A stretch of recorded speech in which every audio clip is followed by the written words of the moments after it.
Hey everybody, welcome back. Today we are talking about one of my most accidental but welcome upgrades in a long time, moving from my M1 MacBook Pro from 2020 to the kind of newish sort of MacBook Pro 16-inch with the M4 Pro chip. Let's talk about it. I've been using this M1 MacBook Pro since about 2020 when it launched. I bought it from someone. Came with 16 gigs of RAM, 1 terabyte of storage. Got it for a really good price because they had just upgraded and needed to get rid of this thing. So it was my benefit that they wound up getting something new, and this thing has been a workhorse. Even when I put it through hell, when I put it through the worst, this thing has always just kind of kept up. Even when it slowed down a little bit, I could always still rely on it. Never did anything crazy to, in terms of performance or anything like that.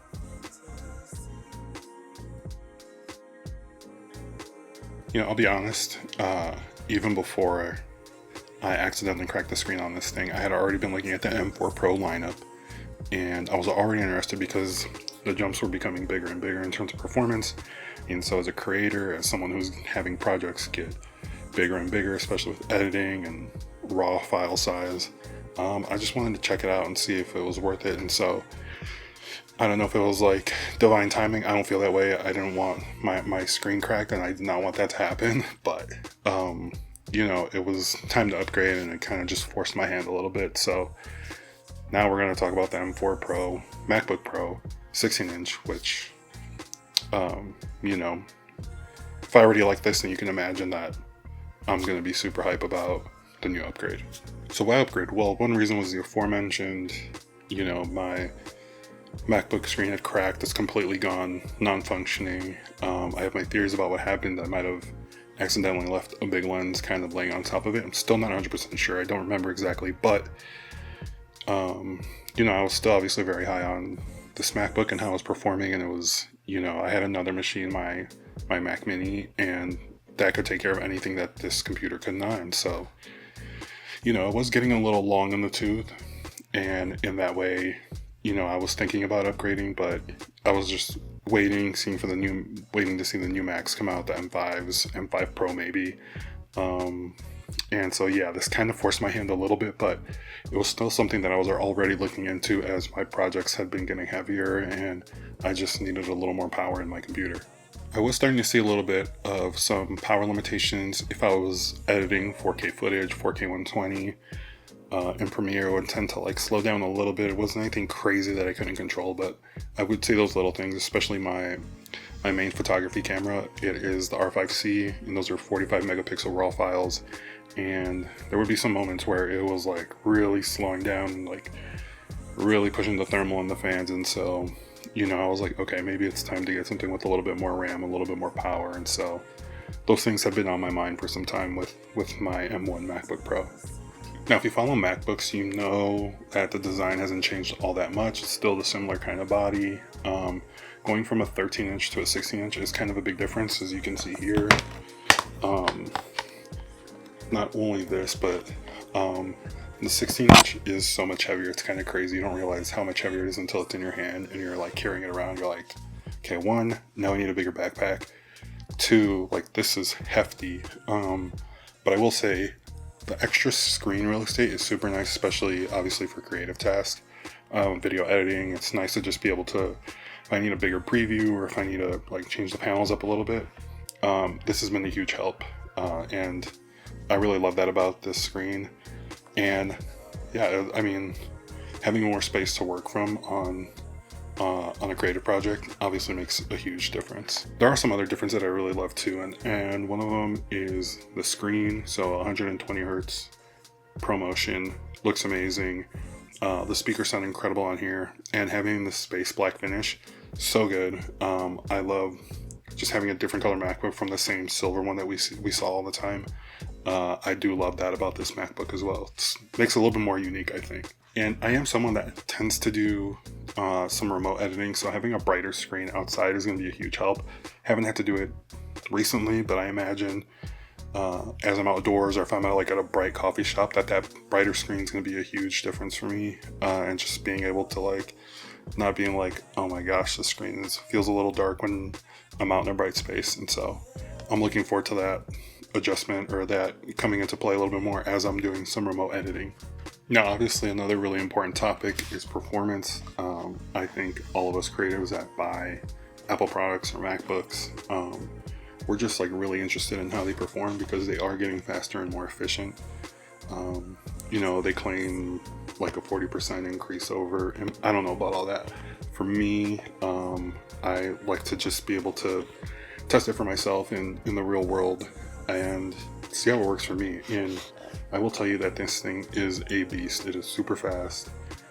It takes my RAWs for my R6, which are just like 20 megapixel, and it'll do 40 of them in less than 10 seconds. It's actually insane. Like, I was expecting a little bit longer, and I just looked up and it was already done, and I was super surprised by that, and obviously like a very welcome surprise. I'm also currently transitioning away from the Adobe suite and just leaning on free products like DaVinci Resolve, which has also been great. So I don't really have like a good sense or a benchmark of how it's competing one versus the other, or I don't know. I haven't been great about keeping track of that, but it's still really fast. The exports are quick. Everything looks good. Everything's really smooth in DaVinci, and I'm loving that about it. And it's also pretty crazy that a free program will just like work that well with the Apple chips and continue to be a beast even when I'm expecting it to slow down because it's a free product. It doesn't feel like it has. I might upgrade to the paid version because it's a one-time fee, and because it uses more GPU. But even right now, I'm like super happy using DaVinci Resolve for free on a super fast computer. I did obviously get the 16-inch because I wanted a bigger screen size, but I also wanted because it just had more CPU and GPU power, and it's been great in that sense. It's pretty reliable, it's pretty fast. Again, I don't really do benchmarks, but just from what I'm seeing as I'm using it, it's been phenomenal. Like, it's doing great playback, not having to like render or anything, and it's just working. It's working super fast, and so yeah, I'm already in love with that, part of this machine. I was also a little bit worried that because I'm working with a bigger screen that it would have more of a power draw and my battery would die quicker. But it doesn't feel that way. It feels like it's a little bit more improved. Maybe I'll get like 10 to 12 hours of creative work on it, where maybe on my MacBook Pro I was getting, I don't know, 8 to 10. So there's a little bit of a difference there. I don't feel like I have to charge it every day, which is sick, obviously. And even then when I do charge it, it's super fast. So yeah, battery, power, and charging, it's been phenomenal. I do love having a MagSafe port and being able to have 3 other ports, just like do what I want. Using the SD card port, obviously, just because I'm a creative, I'm using SD cards all the time, or micro SDs with an adapter. And yeah, so anyway, battery life, great, no complaints there. If I'm like not editing very much, yeah, I'm probably getting like 16 to 17 hours just like watching YouTube videos and working on other tasks. So it's been great there. No qualms. Battery's good. As good as they say it is. Maybe a little bit less, but they always have to like pump up the numbers a little bit. It also feels like these computers just like the battery life just continuously gets a little bit better. And one other thing about like battery power versus not is like, I don't know, Windows computers are dependent on the computer being plugged in sometimes, and obviously like I've never had to worry about that with these new M series Macs. Like, this one is just hauling butt all the time, whether it's plugged in or not. Like, it is fire. So one thing about switching to a 16-inch MacBook, especially an M4 Pro, was that I knew the price was going to go up a little bit. This computer starts at $24.99, which I don't think is a bad price. 24 gigs of RAM. Storage could be a little bit better, but I think $24.99 is a fair price. Like, I think that price is justified. Plus, if you ever look on Amazon or like on Micro Center, there's often like really good sales there, especially on the computers that have been out for a while. And so luckily for me, because I cracked the screen on the other one, I needed a new MacBook. And so this MacBook they had in stock at Best Buy, and got on the online chat with Best Buy, and they price matched my Amazon price that I found, which is like $350 off, which is great. And so there are still like a bunch of sales on M4 Pro MacBooks, M4 MacBooks, all the time. So it takes a little bit of hunting and you can either order directly from Amazon or try to price match if like Best Buy will do that, and if you need it in a pinch. And so there are still a bunch of ways to save money to get a good MacBook on a discounted price. So even if you do get like a 14-inch MacBook Pro, M4 Pro, and you're paying a little bit more for the extra RAM, the better video encoding, I still think that's a really good price. I was thinking about that for a long time, and those are still on sale too. And I think you're going to get like a massive value if you just shop around and get a good sale price on these things. And I will say, even if you're using like a little bit of an older M1 MacBook Pro, like I still think that's great and that's fine for like lighter creative work.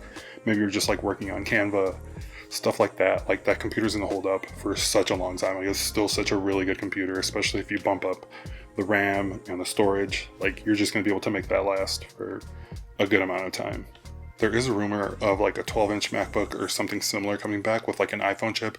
I mean, I don't think that's going to be able to handle creative tasks like as good as a MacBook Air or a MacBook Pro. And the MacBook Air also just like a sick computer that is incredible if you just like bump up the specs a little bit.